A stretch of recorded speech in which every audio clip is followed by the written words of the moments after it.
Alors, vous parliez tout à l'heure de la sortie de l'euro. Alors, un tout petit mot sur l'émission de télévision qui est passée cette semaine. Je ne sais pas si vous l'avez vu, Bye Bye l'euro. Non. La fiction, non J'en ai parlé sur mon blog. Enfin, j'avais parlé de l'annonce quand j'ai vu ce truc-là, mais non, je ne regarde pas. Le scénario noir, ce genre de Mais de toute façon, c'est tous les 2 mois. On va tous mourir s'il n'y a plus d'euros. Quand on serait dans la situation de la Pologne et la Corée, du Paraguay, de 180 autres pays. On aurait notre monnaie. Vous vous rendez compte, un peu comme autant il y avait le franc. Vous vous rappelez de ça, la misère, le cannibalisme dans les rues, c'était affreux. Hein. Heureusement, ça va beaucoup mieux maintenant. La croissance est là, l'emploi est là. Ça marche bien, quoi. Mais qu'est-ce que vous répondez à ceux qui prétendent toujours, qui disent que la France est trop petite pour se débrouiller seule dans le monde globalisé? Ça, c'est très rigolo. Ça, je pense que c'est une vraie. Ça, c'est intéressant, mais ça, pour des sociologues et, à mon sens, sans doute des psychologues derrière, pour essayer de comprendre ce qu'il y a sur la France qui serait trop petit, mais trop petit par rapport à quoi? C'est intéressant parce que, en effet, c'est une des raisons, peut-être même la principale, qui sous-tend l'espèce de construction de l'organisation de Bruxelles, comme disait fort justement Maurice Allais, parce que des constructions et des coopérations en Europe, il pourrait y en avoir 50 de façon tout à fait différente. On serait trop petit pour peser. Vous êtes trop petit pour peser par rapport à quoi, à qui et sur quel sujet en fait exactement? Parce que moi, le seul vrai sujet sur lequel on est trop petit, c'est pour faire la guerre. Bon, c'est vrai qu'on est un peu petit pour aller faire la guerre, parce que on a la bombe atomique, donc vraiment on est tranquille de ce côté-là, donc on ne devrait pas trop nous emmerder. Donc après, ça est trop petit pour peser sur quoi exactement? Sur des négociations économiques. Mais bon, si on est trop petit, on se groupe en fonction des pays à intérêt convergents, comme font tous les autres pays sans que ça pose de difficultés. Moi j'emploie souvent une métaphore ici qui est celle du cinéma sur la construction européenne. Je ne sais pas ce qu'en penseront les téléspectateurs. Comme vous le savez, il y a des tarifs réduits au cinéma. C'est assez intéressant, c'est-à-dire que votre place, elle n'est plus à 10 €, elle est à 8 €. Alors si vous appelez tous vos amis en disant « Tiens, j'ai une super idée, groupons-nous pour aller au cinéma ». Donc, vos copains vont vous dire « Ah bah ouais, tiens, on va payer 2 € de moins la place, putain, t'es génial, ouais, cool ». Vous appelez vos 27 amis là. Puis 27, ça vous dit chouette, on va au cinéma. Puis là, tout le monde trouve ça très intelligent, jusqu'au moment où vous dites « Bon, on va voir quoi en fait ?» Et c'est là que vos emmerdements vont commencer, en fait, sur quel film on va voir à 27. Alors, je pense que vous allez discuter pendant un moment, et puis, à mon avis, au bout d'1 heure, vous allez vous mettre d'accord sur une façon ou une autre d'un vote, n'importe quoi, pour décider, parce que sinon, vous ne pouvez plus, vous allez louper la séance. Donc, vous le faites 1 fois, 2 fois, 3 fois, 4 fois, 5 fois, puis je suis prêt à parier qu'à la 6e fois, quand vous allez dire à vos amis, venez, on va voir le film, ils vont dire, attends, t'es gentil, moi, je suis allé voir un film qui m'a plu, 2, ça m'a pas plu, puis 2, c'était des daubs horribles, parce que moi, de toute façon, les dessins animés, les films d'horreur, j'aime pas. Donc, tant pis, je vais payer 2 € de plus, mais enfin, au moins, je vais voir ce qui me plaît. Donc on voit très bien que c'est exactement ça, la construction européenne. C'est-à-dire vous décidez, vous ne savez sur quelle base, qu'il faut être 28, 30, bientôt 32, 35. Heureusement que ça s'arrête presque. Là. Encore ils sont en train de chercher la Géorgie, peut-être l'Afghanistan un jour. Enfin, c'est pas où ils font. Ouais, mais là, ils sont vraiment vers l'Est. À mon avis, ils arrêteront au Japon, en fait. Ils vont continuer. Donc on voit que ça ne marche pas. Mais par contre, qu'est-ce qui marche et qu'est-ce qui est intelligent? C'est de dire, tiens, moi, j'irai bien voir le dernier Hobbit, là, qui vient me voir, parce que dès qu'on est 10, on a le tarif de groupe, et puis dès que vous avez 10 amis, vous allez voir le Hobbit et vous êtes content, en fait. Pourquoi vous êtes 28? Allez-y à 10, ça marchera très bien. Et 10 d'accord, ça marche beaucoup mieux que 28 pas d'accord. Et c'est pour ça que ça ne marche pas, l'organisation de Bruxelles, parce que les pays sont très différents, n'ont pas les mêmes histoires, n'ont pas les mêmes visions, n'ont pas les mêmes envies, n'ont pas les mêmes besoins, et des besoins, je répète, qui sont aussi bêtes que de la démographie, que d'un âge moyen de population, qu'un niveau de prix immobilier, qu'une structure de coût du travail. Donc évidemment, ça ne marche jamais, votre truc. Et donc vous vous retrouvez à 28, tout à fait impuissant, et donc vous pesez rien. Et le bilan de la construction européenne est résumé l'année dernière par, je trouve quand même, la ministre américaine qui vous dit « fuck the EU ». Enfin, voilà donc le poids que vous pesez. Et moi je regarde, la dernière fois que la France a pesé, c'était dans les années 60, puis elle était toute seule, mais il y avait juste un général qui était là et puis qui disait « je fais comme ça, je tape du poing sur la table et puis j'y vais ». Et puis de temps en temps, tiens, je suis rejoint par la Chine ou je suis rejoint par l'Amérique du Sud, je suis rejoint par les gens qui pensent comme moi. C'est comme ça que ça marche, c'est comme ça que font les autres pays et que vous avez quelque chose qui marche correctement. Donc évidemment, le côté on est trop petit pour peser, qu'on réfléchisse 2 secondes pour peser pourquoi. Si vous pesez sur le climat, mais le climat, il faut la planète entière, parce que sinon, si on fait juste l'accord de l'Europe pour baisser les gaz à effet de serre, c'est ça ou rien, c'est pareil. Donc il vous faut de toute façon la Chine, l'Inde et les autres pays. Les négociations commerciales se font aussi de façon interpays, c'est des négociations planétaires. Donc le reste, et après pour vos négociations de voisinage, vous menez vos négociations de voisinage comme n'importe quelle négociation diplomatique, pas la peine d'avoir M. Juncker qui vous explique la vie en fait, parce que sinon, à moins que vous ayez vraiment envie de frauder le fisc, vous n'avez pas beaucoup de bons conseils de monsieur. Quoi. Alors, on va continuer quand même, puisque à travers votre blog, vous êtes dirigé même sur les questions géopolitiques, particulièrement. Et donc, justement, cette crise économique qui frappe les États-Unis, qui frappe l'Europe aussi, malgré tout, n'est-elle pas un petit peu, quelque part, dans ce qu'on voit, là, ce qui se passe en Ukraine, les Américains cherchaient un peu le conflit pour résoudre un peu leur crise. Est-ce qu'il n'y a pas un peu, derrière ce conflit ukrainien, je veux dire, l'Occident qui cherche un bouc émissaire à sa crise, qui cherche une sortie de... Comment vous voyez la cause réelle de ce qui arrive en Ukraine ? Je suis assez peu sur je vous suis assez peu sur ce terrain-là. Je pense que vous faites beaucoup trop de crédit à l'intelligence de quoi que ce soit là-dedans. Vous avez un système qui est complètement en roue libre, totalement incontrôlé. Et c'est ce qui se passe. Quoi. Vous avez la bêtise est beaucoup plus responsable, à mon sens, de tout ce qu'on voit, plutôt que le côté tiens, je vais essayer de trouver le bouc émissaire de trucs de la stratégie. Pour donc l'Amérique a quand même placé un petit peu ses pions économiques. Quand ils ont commencé, l'Amérique a quand même installé le fils de Joe Biden à la tête du gaz. Comme ils ont fait des pillages également en ex-Yougoslavie, là, ils avaient peut-être pensé qu'il y avait des sous à prendre et puis que ça a mal tourné en Ukraine, ouais. Comme en Yougoslavie, en Ukraine là actuellement. Le machin là, qui est le pays le plus pauvre d'Europe en fait. Oui. Où la principale richesse c'est les cailloux à peu près. Disons qu'en Ukraine au départ. Il y a la main d'œuvre. Vous avez la main d'œuvre. Vous avez 40 millions de personnes maintenant qui coûtent 70 € par mois et on s'est mis en libre échange avec eux. Donc ça c'est malin effectivement, bravo. Il me semblait qu'on avait des problèmes de compétitivité, mais j'ai pas dû bien comprendre alors la façon de lutter contre les problèmes de compétitivité. Qu'est-ce que selon vous justement qu'est-ce qu'on est allé chercher en Ukraine ? Les emmerdements, et je pense que ça marche bien, non ? Mais enfin, quand on est cherché les emmerdements, qu'est-ce qu'on est cherché en Irak, en fait, très concrètement ? Vous avez dit, oui, un peu de pétrole, machin. Ouais, enfin, on est bien d'accord que le ratio investissement, ce que vous a rapporté le pétrole par rapport à ce qu'a coûté la guerre, évidemment, vous êtes quand même très loin. Hein. Mais la Libye non plus, en fait. Puis la Yougoslavie non plus, à peu près. Enfin, on est bien d'accord qu'on parle que de guerres qui se poursuivent sans arrêt et sans aucune rentabilité objective. Mais rien de rien, quoi. Ah ouais.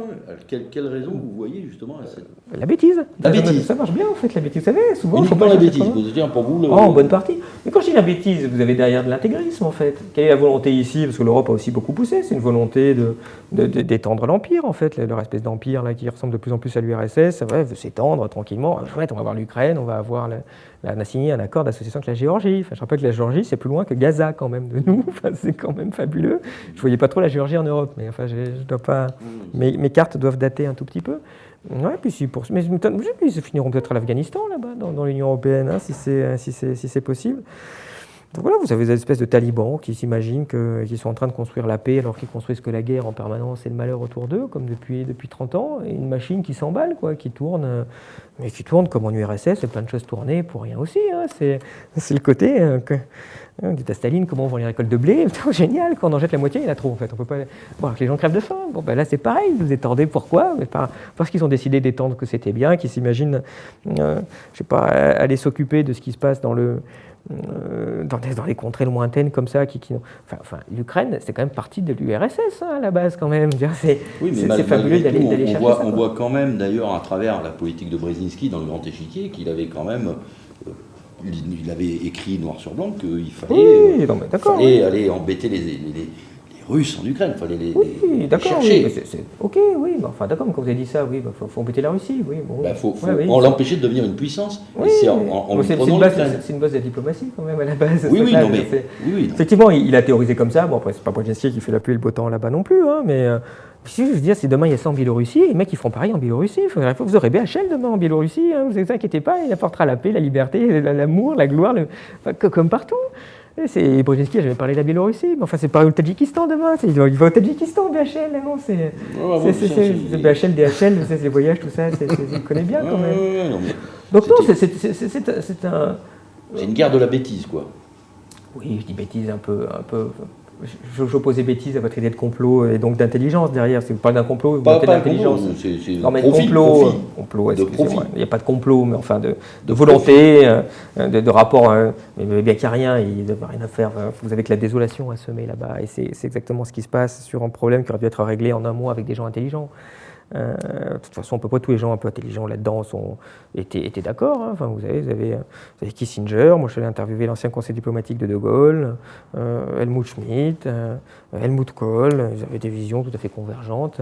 On inquiétait de toute façon, on n'a rien à faire avec l'Ukraine, c'est historiquement pas du tout dans notre zone d'influence.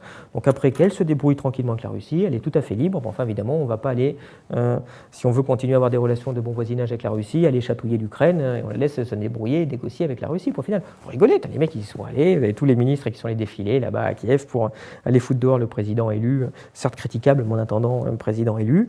Et puis évidemment, vous mettez le feu au pays. Quand on connaît en plus un peu l'Ukraine, on sait que ça peut finir que de cette façon-là.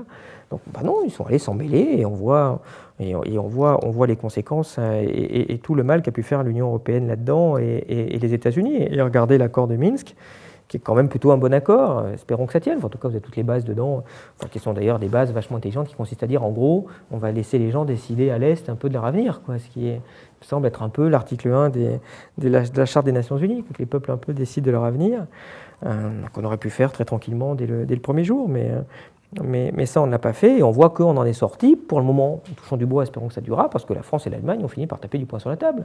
Mais c'est sûr que si vous avez envoyé Tusk, le Polonais, là, il vous ramenez la guerre, hein, le gars. Il ne vous ramenez pas la paix, comme l'ont fait les deux. Donc on voit justement le danger de cette organisation de Bruxelles, qui, soi-disant, l'Europe c'est la paix. En fait, l'Europe c'est la guerre, vu comment ils sont organisés, vu leur mentalité, vu le fait qu'on a fait rentrer l'Europe de l'Est là-dedans, avec toute leur haine recuite, avec la Russie, qui sont compliqués.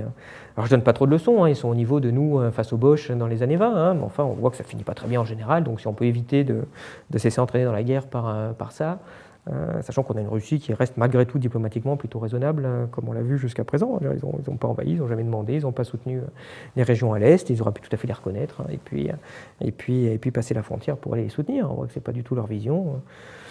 C'est une demande raisonnable et espérons qu'on arrivera à en sortir. C'est vrai que finalement, se retrouver quand même proche de la guerre à cause de l'Ukraine, c'est quand même délirant sur des choses qui sont, je répète, sur une ancienne république de l'Union, de l'URSS. C'est fabuleux, mais ça, c'est l'effet magique. Union européenne, je pense, c'est ce qu'on disait tout à l'heure, et le programme de Syriza, tout ça, je veux dire, à la base, vraiment, hein, je m'en fous un peu du programme de Syriza, s'ils pouvaient faire ce qu'ils veulent en Grèce, et puis, je pense que quand on est dans cette situation où chaque pays fait ce qu'il veut, et puis en subit les conséquences comme un grand, on va beaucoup mieux que quand on se met à prêter 250 milliards à des pays non solvables, parce qu'on voit bien ce que ça peut déclencher derrière. Si demain ça se passait mal et que la Grèce fait défaut, et donc ruine la BCE, ruine machin, enfin moi je ne sais pas ce qui se passe en termes diplomatiques entre les pays. Enfin, tout ça pour avoir fait une monnaie unique qui ne sert à rien en fait, au contraire qui détruit l'économie. C'est délirant, tout comme est délirant le fait d'aller s'occuper de l'Ukraine, tout comme était délirant il y a 2 ans. Alors voilà, Chypre, ces 2 grosses banques font faillite, alors ça y est, on a tous eu peur à cause de Chypre. Enfin, Chypre, c'est... Putain, mais pourquoi on subit ça en fait? Pourquoi les États-Unis ne font pas ça? Qu'ils fassent une zone aussi avec le dollar et l'Amérique centrale, et puis le jour où il y a une élection au Costa Rica, ils trembleront tous les Américains, enfin ce serait bien quoi. Qu'ils fassent l'Africo, en Afrique aussi, comme c'est une élection à Djibouti, hop, toute l'Afrique tremble, le Nigeria en transe, vous voyez, ce serait... Là, il n'y a que nous qui subissons ça quand même. Enfin, c'est proprement stupéfiant, et on voit qu'évidemment, comme les élites, soi-disant complètement en faillite, poussent à ça, évidemment, avec une incompétence crasse depuis le premier jour, évidemment, ils n'arrivent pas à revenir en arrière, et là, vous êtes dans ce qu'on appelle en psychologie sociale une escalade d'engagement, autrement dit, vous avez fait une connerie, et vous ne voulez pas reconnaître la connerie, et donc vous continuez. Donc ça, c'est le syndrome du joueur de roulette, il a perdu, il continue à mettre, c'est le banquier qui va continuer à investir dans une boîte en faillite, c'est le PDG, tiens, mon projet, il ne marche pas du tout, si j'avais su, j'aurais jamais investi, mais enfin, maintenant que j'ai dit aux actionnaires depuis 5 ans qu'on met du pognon là-dedans, je continue à en remettre, et puis au final, ça fait juste une perte plus importante au final, et c'est exactement la situation dans laquelle on est. Alors, on a entendu parler du fait que des tanks russes étaient rentrés sur le territoire ukrainien. Vous avez dit vous-même qu'il n'y a pas eu d'invasion. On a finalement vu que ces tanks, c'est des photos des tanks datées de 2008, que c'était en Ossétie. Comment vous expliquez-vous que les médias français, et les médias occidentaux en général, n'aient pas fait état de ces faux, et qu'on n'ait pas noté que tout ça c'était c'est les 50e faux, hein, généralement. Déjà, dès le mois de mars, il y avait une fameuse affaire J'avais démonté sur mon blog là, des photos du New York Times qui avait publié des photos des soi-disant déjà des Russes qui étaient là, machin, des militaires russes officiels qui étaient là. Il y avait toutes les photos, machin. C'est le gouvernement ukrainien qui les a données au gouvernement américain qui avait validé les photos. Le New York Times les sort. Ça a fait 48 heures sur Internet. Les mecs se sont rendus compte que tout était bidon. Mais bidon, puis pas qu'un peu quand même. Hein. C'était du trucage réel, quoi. Enfin, autrement dit, le gouvernement ukrainien nous manipule. Normalement, ce truc-là, c'est quand même pas loin normalement de rompre les relations diplomatiques. Et bon, bah non, c'est aucun problème, c'est très bien. Effectivement, c'est la même chose qui se poursuit depuis le premier jour. Mais là, après, vous êtes sur un autre sujet que j'ai essayé de traiter sur mon blog, qui est la propagande de guerre, en fait. Comment on fabrique une opinion, comment on en vient tous finalement à détester la Russie, qui est loin d'être parfaite actuellement, mais enfin, qui est quand même un allié, qui se comporte plutôt bien. Quand je regarde qu'ils ont envahi depuis 30 ans, pas grand monde, en fait, par rapport à nous, aux États-Unis. C'est pas le gros facteur déstabilisant de la planète, en fait, il me semble. Avec Vladimir Poutine qui, depuis qu'il est là, a toujours dit qu'il avait envie de se rapprocher de l'Union européenne, d'avoir des relations économiques, politiques de plus en plus développées, qui a repris cette idée de l'Europe de l'Atlantique jusqu'à Sébastopol. C'est pas rien d'avoir comme ça la Russie qui vous dit « moi j'ai envie de m'allier avec vous ». Bon, en fait, on lui crache la figure. Donc, le gars va essayer avec la Chine, c'est pas grave. Comme ça, on aura un bloc sympathique qui sera plutôt contre nous au lieu d'avoir des alliés. Donc, il y a des époques où la diplomatie se fait des alliés, il y a des époques où la diplomatie se fait des ennemis. Alors, on est dans cette époque-là, qui est une époque de bêtises, mais de bêtises économiques, de bêtises géopolitiques, de bêtises monétaires. Si vous regardez, enfin, c'est quand même très étonnant. Ces façons de tout mal gérer quand on regarde. C'est assez stupéfiant. Donc ça, après, derrière, vous êtes dans de la propagande de guerre classique, qui est très bien analysée depuis la Première Guerre mondiale, qui fonctionne toujours suivant de la même façon. C'est-à-dire que nous, on n'a jamais rien fait. L'ennemi, c'est toujours Yann Morelli aussi, qui a repris des travaux déjà de la Première Guerre mondiale, qui a défini 10 principes élémentaires de propagande de guerre, et qui sont ceux-là, qui sont en face, ils sont très méchants. Le leader en face, c'est Adolf Hitler, c'est le mal incarné. Nous, on est gentils, puis on fait la guerre, puis il n'y a jamais aucun intérêt pour nous. Ça, c'est vraiment pour la paix et la liberté.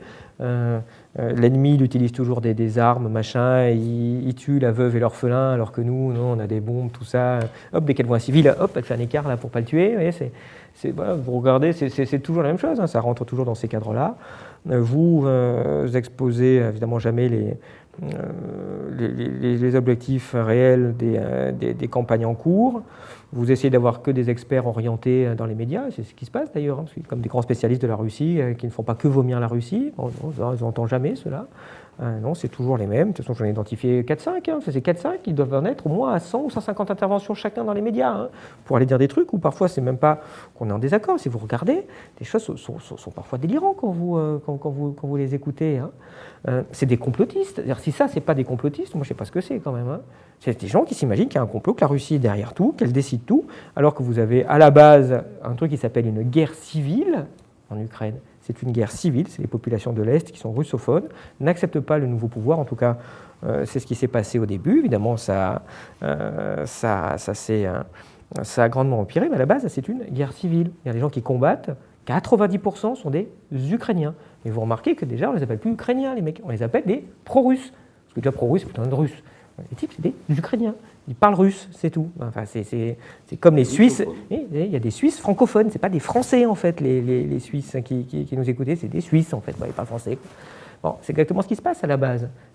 Avez-vous entendu le mot guerre civile? Jamais. Et maintenant, en plus, au bout de pas loin d'un an, on en est maintenant systématiquement, c'est quasiment plus qu'invasion russe, quoi. Il y a plus d'autres termes. Si vous dites guerre civile, déjà vous direz oh là c'est compliqué. Qu'est-ce qu'il y a derrière? On sait que généralement, il n'y a pas les gentils et les méchants. Non, évidemment, un des axes de la propagande de guerre, c'est du manichéisme. Il y a les gentils et les méchants. Puis en plus, maintenant, ceux qu'on appelle gentils, on se rend compte que vous avez des combattants fascistes, néo-nazis dedans. Pas tous, mais enfin, il y a quand même déjà 10, 15, 20% des néo-nazis. Puis on les voit dans des reportages. J'ai sorti la semaine dernière l'ambassadeur ukrainien en Allemagne qui ont vu pour moi des photos de combattants néo-nazis. Il dit oh ouais, ils combattent pour nous en fait, mais heureusement qu'ils étaient là, sinon, quand même, la Russie, on ne sait pas où ils se seraient arrêtés. Enfin, c'est délirant, ces trucs-là. On voit jusqu'où ça peut aller. Donc c'est vrai que cette affaire est quand même très intéressante, puisque fondamentalement, ce n'est pas très différent de propagande de guerre en Irak ou en Libye. Mais par contre, ça a une intensité qui est vraiment nouvelle. Parce que c'est vrai que d'habitude, il y a un méchant, c'est quand même Saddam Hussein ou Kadhafi. Bon, ce pas des gens qu'on a vraiment envie de défendre. Pourtant, si on est un tout petit peu cynique, et on l'est toujours un peu quand même en diplomatie, si Saddam Hussein était resté, on n'aurait pas Daesh en ce moment, on aurait eu sans doute au moins 100 fois moins de morts que ce qu'il y a eu en Irak depuis que George Bush est intervenu. Donc voilà, c'est aussi, ça ne fait pas que plaisir de dire ça, on préférait tout ce que la démocratie accomplit en Irak, mais enfin ils sont allés pour le faire, et puis là maintenant on a l'État islamique. Donc vous voyez, des fois, si on arrêtait d'intervenir, peut-être qu'on s'en porterait aussi tous mieux.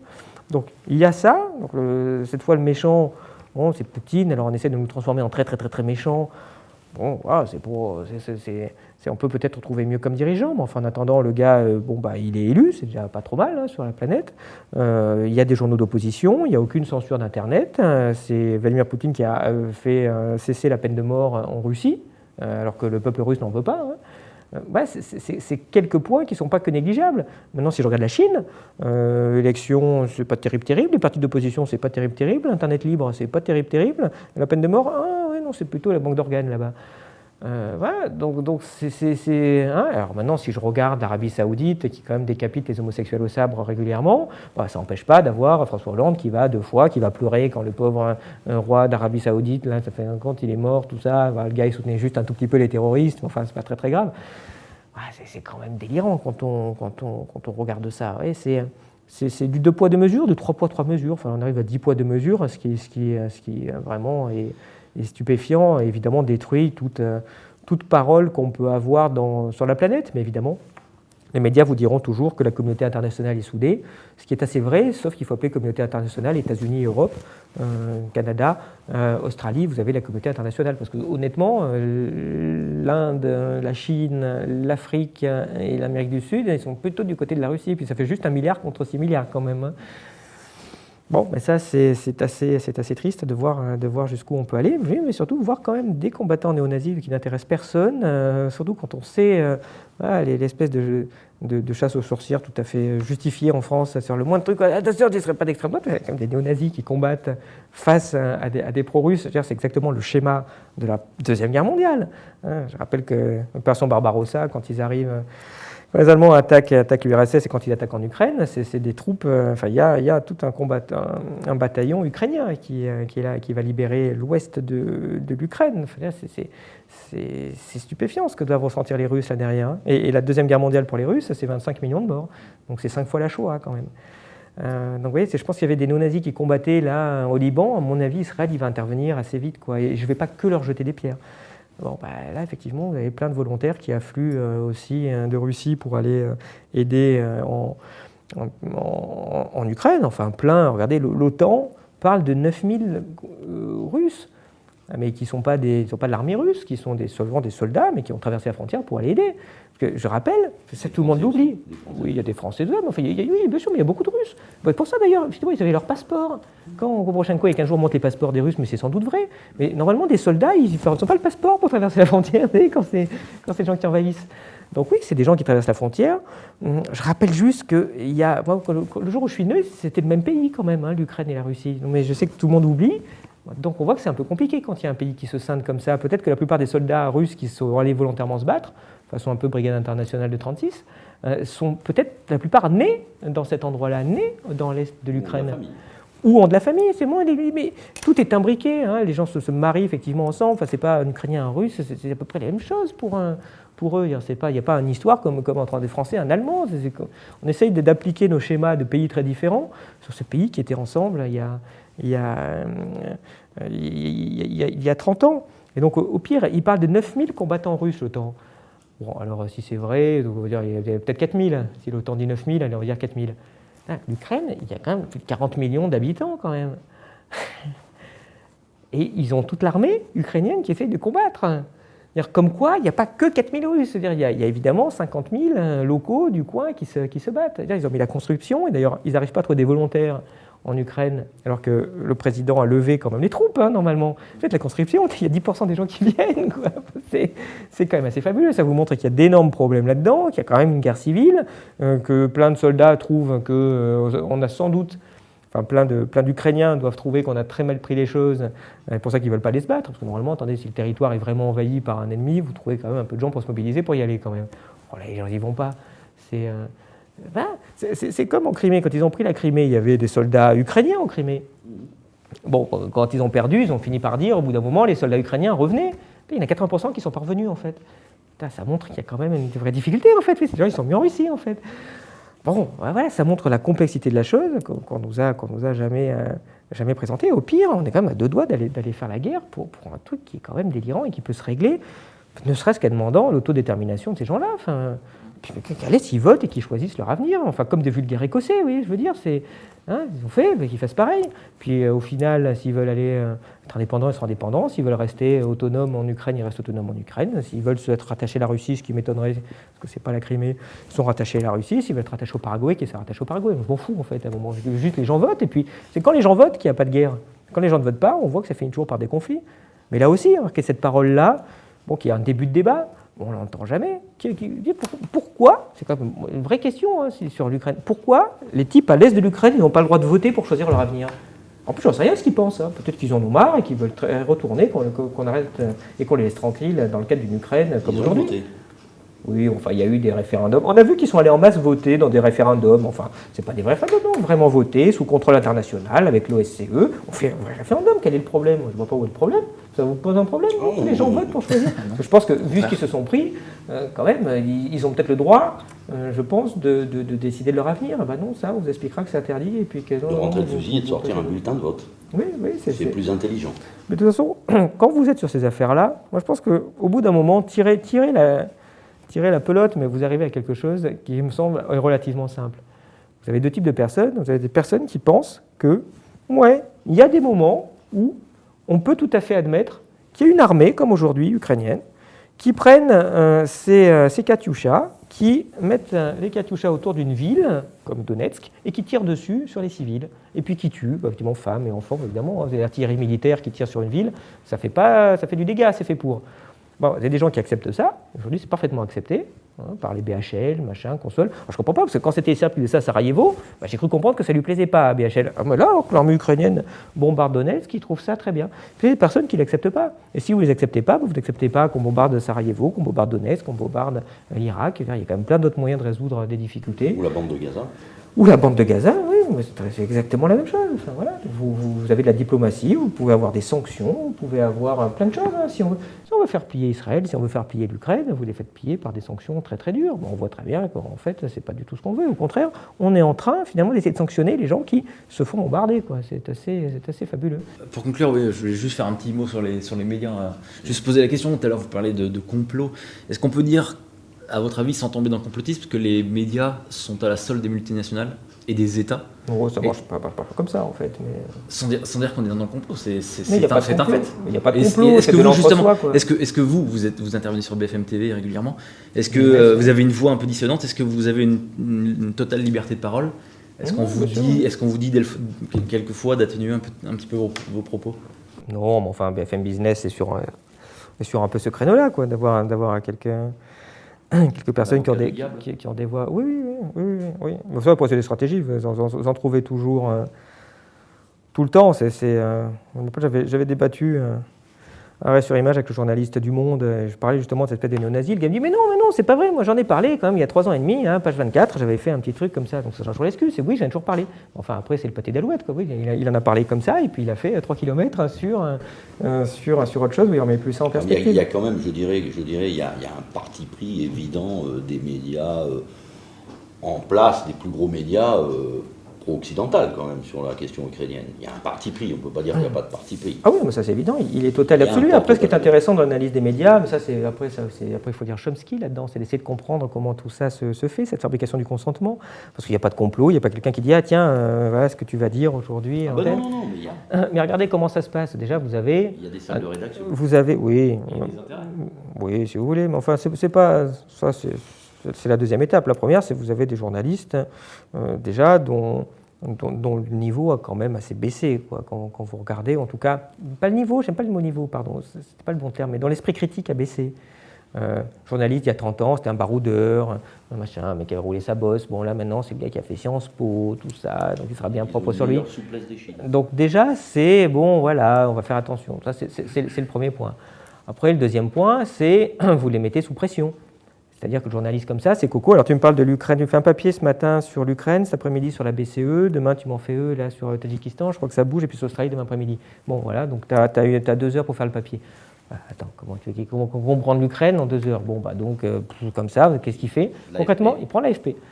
Ça, on le voit très très bien, c'est-à-dire les gens, vous avez plein de médias, ils ont tous une source, c'est l'AFP, en fait, qui est déjà problématique. Ça veut dire que c'est vraiment l'AFP. Puis en plus, maintenant sur Internet, ça aussi, je l'ai analysé plusieurs fois. Vous avez une info, c'est la même, tout d'un coup, mais copier-coller. Hein. Ils changent la photo et le titre, en fait. Voilà le travail du journaliste. Et c'est la même chose sur Le Figaro, Le Monde, Libération, machin. Et puis jusqu'en Suisse, au Canada, au Québec, ça a quand même une puissance. Alors bon, donc vous remontez à l'AFP. Donc autrement dit, finalement, les seuls journalistes sont à l'AFP. Et puis l'AFP, c'est pareil, hein, ces mecs, ils n'ont pas de moyens, c'est limité. Moi, j'avais un journaliste comme ça, qui me racontait un jour, comme c'est un spécialiste de l'économie, il suivait donc des questions, je ne vais pas trop rentrer dans les détails, enfin, il suivait des questions économiques, hein. Donc ils interviewent, il y a une conférence de presse, il voit le gars de l'AFP à côté, le gars de l'AFP, il avait 23 ans en fait, et il connaissait rien au sujet, parce qu'en plus c'était à l'étranger en fait, hein. Donc là, il parlait à peine la langue, il connaissait rien. Donc le gars, comme baroudeur, super compétent. Hein. Il me dit, je reviens, je regarde la dépêche AFP, le gars avait compris la moitié des choses en fait. Il dit, bon, bah, je vais voir mon rédacteur, et puis je lui dis, bon, on va corriger ça. Le mec me dit, non, c'est la dépêche AFP, hein, t'arrêtes, hein, coucou, on suit l'AFP. C'est le truc qui boucle d'une façon qui est quand même assez hallucinante. Donc vous avez un manque de compétences et d'esprit critique qui est quand même extrêmement généralisé. Et déjà, quand vous avez ça, ça devient très difficile. Donc après, comme il n'y a pas de formation à l'esprit critique, ou dans la formation de journaliste, on analyse en profondeur Noam Chomsky. C'est quand même le spécialiste des médias, de la fabrication du consentement, que ce n'est pas un mec qui parle comme ça. C'est je vous démontre par A plus B ce qui s'est passé, c'est ce que j'ai modestement essayé de faire sur l'Ukraine. Vous prenez la source, regardez les faits, prenez les photos, regardez, il y a le contraire qui arrive en bout de chaîne. On peut essayer de comprendre qu'est-ce qui se passe. Qu'est-ce qui se passe quand on a eu les couveuses au Koweït, machin, Saddam Hussein, les armes de destruction massive, les machins, les viols en Libye, les massacres à Libye. Non mais on voit que c'est quand même toujours la même chose à chaque fois. Et à chaque fois, les gars disent oh non, mais là on a quand même fait. Les médias vous disent toujours à la fin, nous on a fait mieux que la fois d'avant. Maintenant on a bien tiré les leçons. Puis c'est toujours les mêmes âneries. Donc voilà, donc déjà vous avez une base pour qu'il se passe un peu n'importe quoi qui est quand même déjà sympathique. Vous mettez en effet au-dessus le fait que tous les médias sont maintenant la propriété de 5 ou 6 milliardaires. Bon, du coup on dit un peu moins du mal des milliardaires en fait. Et ça finalement ça offusque personne d'avoir aussi peu de débats contradictoires. Je veux dire, pourquoi on ne finance pas 4 ou 5 journaux qui seraient un peu alternatifs, qui auraient des visions très différentes, qui seraient... Il pourrait y avoir des trucs, enfin, c'est un service public, il y a bien des chaînes de télé publiques, mais il n'y a pas de chaînes, il n'y a pas de journaux publics, vraiment, il y a un CSA qui contrôle quand même un tout petit peu, donc je suis arrivé à faire, je les ai fait condamner 2-3 personnes par le CSA, c'est pas grand chose, mais déjà tiens, c'est un début de contrôle, sur l'audiovisuel, sur la presse écrite, vous ne pouvez rien faire, il n'y avait aucun moyen de dire, tiens, là le Monde déconne grave, vous pouvez vous plaindre à personne, si l'actionnaire du Monde est content, ça continue, et c'est exactement ce qui se passe. Et quand on voit en effet ce que sont devenus ces grands journaux, vous prenez le Nouvel Obs, Le Monde, Libération, mais c'est affligeant de bêtises en fait. Et puis vous prenez il y a 30 ans, c'était quand même des journaux de référence qui avaient lu débat. Regardez la couverture par Le Monde du Vietnam, c'est quand même quelque chose, ça discute sec quand même. Hein. Enfin, là aujourd'hui, c'est l'OTAN, envoyez-moi le communiqué de presse quand vous le reprenne, quoi, va gagner du temps. C'est affligeant. Alors évidemment, comme journaliste, il lit Le Monde en se disant attends, c'est la vérité, parce que c'est Le Monde. En plus, l'AFP a confirmé. Bon, déjà, l'esprit critique, ça devient difficile à l'expliquer. Oui, enfin, au début, vous expliquez, tiens, il y a un phénomène néo-nazi en Ukraine. On vous regarde comme ça en disant que tu étais intoxiqué par la propagande russe. Quoi. Voilà. Les mecs, ils sont publics, il y a les trucs, vous prenez le site internet, des gens, ils se prennent en photo, ils ont programmé et tout. Les mecs, on n'y croit pas. En plus, c'est un mouvement où c'est dans le berceau de la Shoah, en plus, dans ces endroits-là, de l'Est de l'Ukraine et de la Pologne, c'est les endroits où il y a le plus fort taux de mortalité de l'histoire, des supplétifs ukrainiens qui aident les Allemands. Merde, quoi, il faut faire attention à l'histoire. Puis on parle de ça, c'est passé par perte et profit. De toute façon, je vous dis, tout ça, c'était avant Milton Friedman, donc pensez que c'est pas très intéressant. Olivier Ray, merci bien pour cette interview. Eh ben merci. Merci.